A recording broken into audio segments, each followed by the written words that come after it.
Our next story is about Russia's pacifist neighbor, Japan. It finds itself in an increasingly dangerous neighborhood. North Korea, China, Russia, Taiwan. It's a volatile region. Tensions are boiling over the Taiwan issue, and the war in Ukraine seems as intense as ever. The government of Japan will keep watching Russia's military operations as they have been stepping up activity in the Far East, including areas around Japan. Then we have China. Last year, China fired ballistic missiles. Some landed in waters close to Japan. Also in the neighborhood is North Korea. It's on a missile firing spree. One of them flew over Japan. The series of actions by North Korea, including its repeated ballistic missile firings, are threats to peace and safety of Japan and the region, as well as the international community. So Japan is surrounded by volatility, and it makes sense that Japan is preparing itself. It wants to build bomb shelters for its people. Japanese lawmakers are pushing for the rollout. They want a law that could be passed in less than a year. It wants shelters where citizens can take refuge in the event of a war. Is this an overreaction? Why is Japan preparing for war? Because it suffered unspeakable misery in the last war it was involved in, the Second World War. It's been 77 years, and Japan has not fought a war in all these years. But of late, Tokyo's posture has been shifting. It is working on military preparedness. The security and defense policies in these documents signify a great change in the post-war national security strategy. In December last year, Japan pledged to pull up its socks. It joined the arms race in Asia. It is still constrained by its pacifist constitution, a constitution that was drawn up after the Second World War. So Japan does not have an army, it has a self-defense force, and it is protected by the American security umbrella. But over the last few years, there's been a gradual shift.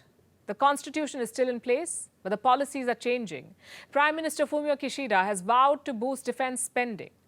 Over the next 5 years, Japan will increase it by as much as 50%. This is a $320 billion plan. Japan wants to be ready for sustained conflict. It wants to be able to respond if enemies strike.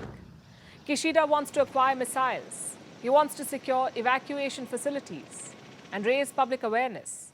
And the last 2 points are probably much needed. Let's go back to August last year. Former US House Speaker Nancy Pelosi paid a visit to Taiwan. China threw a fit.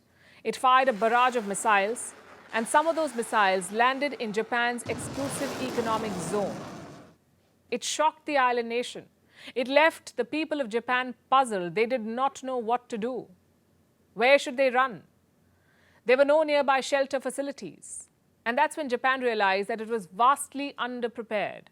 In the name of evacuation facilities, they have a wide network of subways. In case of a missile attack, this is where civilians can take shelter. But these subways are present in major cities. What do you do if you're not close to one of them? In case of a missile attack, you have 15 minutes or less to take cover. That's how much time a Chinese or North Korean missile will take to reach Japan, 15 minutes or less.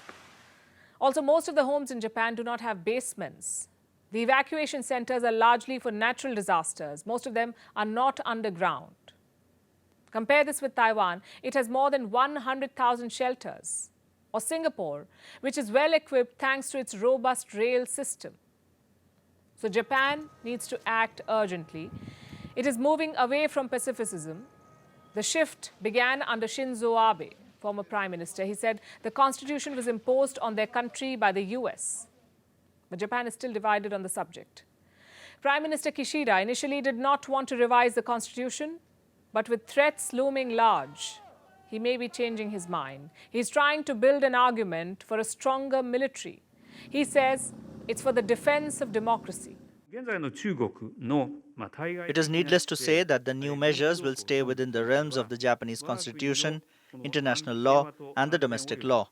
Japan's adherence to the 3 non-nuclear principles, the exclusive defense policy, and its progress as a peaceful nation will remain unchanged. It's a complex debate for Japan.